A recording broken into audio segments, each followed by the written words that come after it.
Hey guys, and welcome to the Upholstery Studio, where today I'm going to show you how to make the easiest cushion imaginable. This cushion is perfect for beginners and it works on many different types like bar stools and other bench type seats. Now I'm gluing the surface of the foam that is going to stick to the actual board. I'm making sure I glue bigger than the surface of the board just so I know when I go to stick the board down to the foam, it's going to cover every square inch of the board and be securely glued. In this video, I'm using 1/2 inch foam. The foam you may be using for a bench seat or any other seat you may be trying to redo might be a little bit thicker, but for all intents and purposes, this method still applies. When you go to cut the material for your cushion, make sure you cut more than what you need. Because my cushion total is only an inch thick, I cut about 3 inches extra on each side.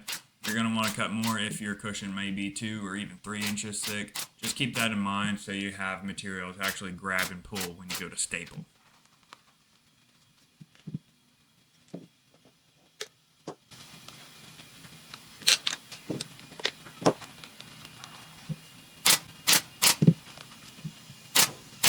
Now, when you go to staple up the cushion, you're going to want to make sure you pull the material nice and tight and even.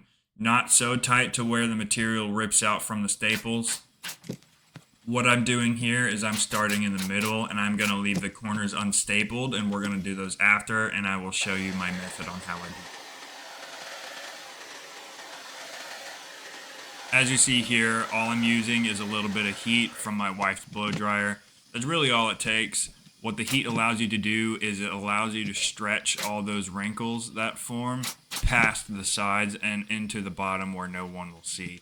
And all you're going to do is just evenly distribute those pleats between the staples and just make sure they stay securely fastened.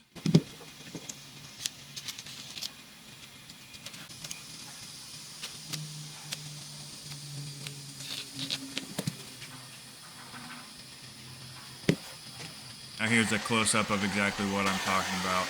So I just applied some heat, and now I'm stretching the middle, starting in the center, working out from either side, evenly distributing the pleats, making them look as nice as possible, and making sure I pull them past the side of the cushion so they are not visible from the top or the side. And then from there, all you're going to want to do is just cut off the excess, leave about 1/8 of an inch, and you should be good to go. And there we have it, not a single visible wrinkle.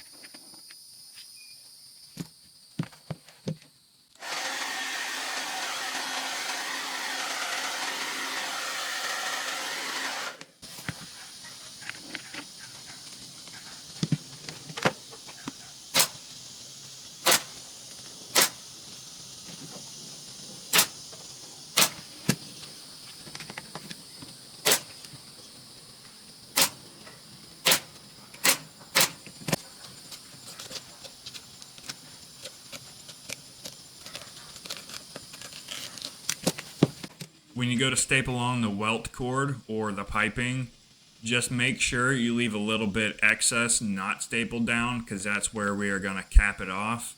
And make sure when you're stapling it around the perimeter, if you want it to hang off a little bit or if you want it to be in line with the side of your cushion like I'm doing, just make sure that stays consistent around the entire perimeter. It's going to look a little wacky if it's kind of weaving in and out. And a good way to do that, you see me doing here, is I just use my finger as a guide, and I can kind of feel the placement of the welt cord in relation to the side of the cushion.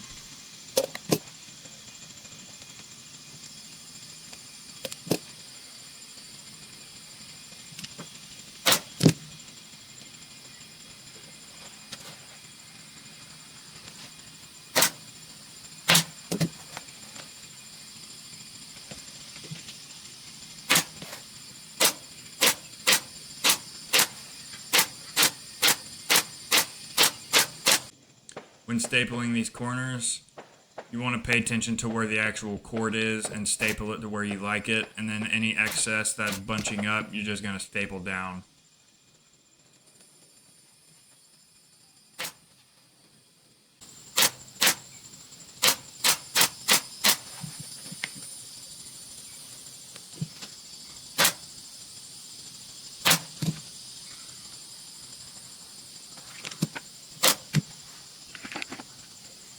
Now, what I do when I finish off welt cord or piping, I overlap it and I cut it at about 3/4 of an inch extra.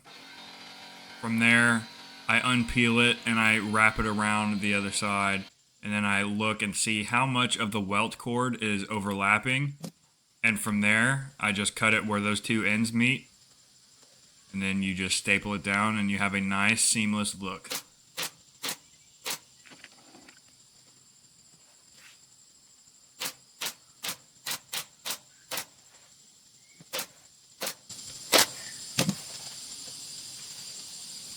And there you have it, a nice finished cushion with no visible seams or wrinkles. This is a perfect project for any beginner trying to redo their bar stools or dining area seats. All you really need is a little bit of material and a staple gun, and you should be good to go. Let me know if you like this video, and if you'd like to see more, please comment down in the description if you have any questions, and I will see you on the next one.